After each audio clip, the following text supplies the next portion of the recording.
কোনো বাধা নাই, ইনশাআল্লাহ নির্ভয়ে আমরা কথা বলবো। আগেও ভয় পাই না, এখনো কোনো ভয় নাই।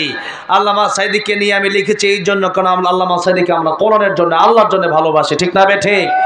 এই জান্নাতের বাগানগুলো তিনি সাজিয়ে গেছেন, ওনার কারণে এই মানুষগুলো, আল্লামা সাইদি রহমাতুল্লাহ আলাইহির কারণে হাজার হাজার মানুষ নামাজি হয়েছে, হাজার হাজার মানুষ কোরআন শিখেছে, হাজার হাজার মানুষ এই দেশে, অসংখ্য মানুষ এই দেশে কালিমা পড়ে মুসলমান হয়ে গেছে।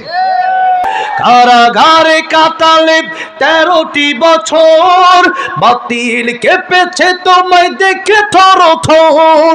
তুমি যে ছিলে মোদের নয়নমণি, শহীদ হয়েছ তুমি এটাই জানি। আল্লামা সাইদি তুমি মরনি, শহীদ হয়েছ তুমি এটাই জানি। দেখা তো হবে না আর জীবনে, দেখা হবে জান্নাতে ফুল বাগানে। এই আশা কবুল করো আল্লাহ তুমি, পড়েন আমিন। এই আশা কবুল করো আল্লাহ তুমি, শহীদ হয়েছ তুমি এটাই জানি, শহীদ হয়েছ তুমি এটাই জানি।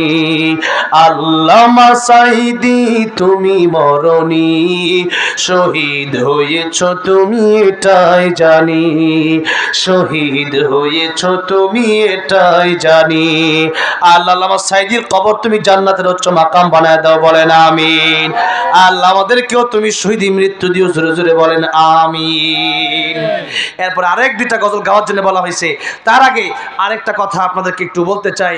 আজকের এই মাহফিল, এই এত সুন্দর একটা মাহফিল কোরআনের জন্য, আপনারা যুবক ভাইরা আছেন, আপনারা যার যার খুশি মনে যে আমি আল্লাহকে ভালোবাসি, এই কোরআনের মাহফিলটা আজকে হলো, কিছু হলেও শিখতে পারলাম, সেখানে কোরআনের মাহফিলটার জন্য আমার 100 আছে, আমার 500 আছে, যে যা পারেন একটু যুবক ভাইরা যাবে। আপনারা যদি এরকম হয় 1000, 2000 বা 500 টাকা আমার কাছে একটু আসবেন, যে মুসাফা করে যাবেন। এই হাতটা কাবা শরীফে বহুবার লাগছে আলহামদুলিল্লাহ।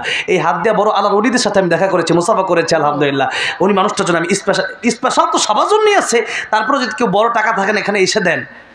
আর যদি কেউ 100, 200 হন, তাহলে আমার যুবক ভাইদের কাছে একটু যাবে, এই মাহফিলটা যেন দিয়ে দিবেন।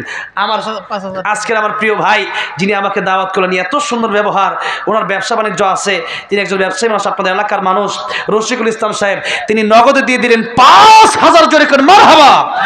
আল্লাহ তুমি জানে মালে বরকত দিও। আল্লাহ আমার ভাইকে আল্লাহ রাব্বুল তুমি নেক হায়াত বাড়ায় দিও।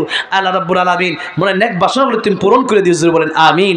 এই এলাকার একজন সমাজ সেবক তিনি, আপনি ওনাকে ভালোবাসবেন। আল্লাহ যেন আরো বেশি বেশি ইসলামের খেদমত করার তৌফিক দান করেন, জোরে বলেন আমিন। যারা চলে গেলেন কবরে, আল্লাহ কবরগুলো জান্নাতের বাগান বানায় দিও, জোরে বলেন আমিন।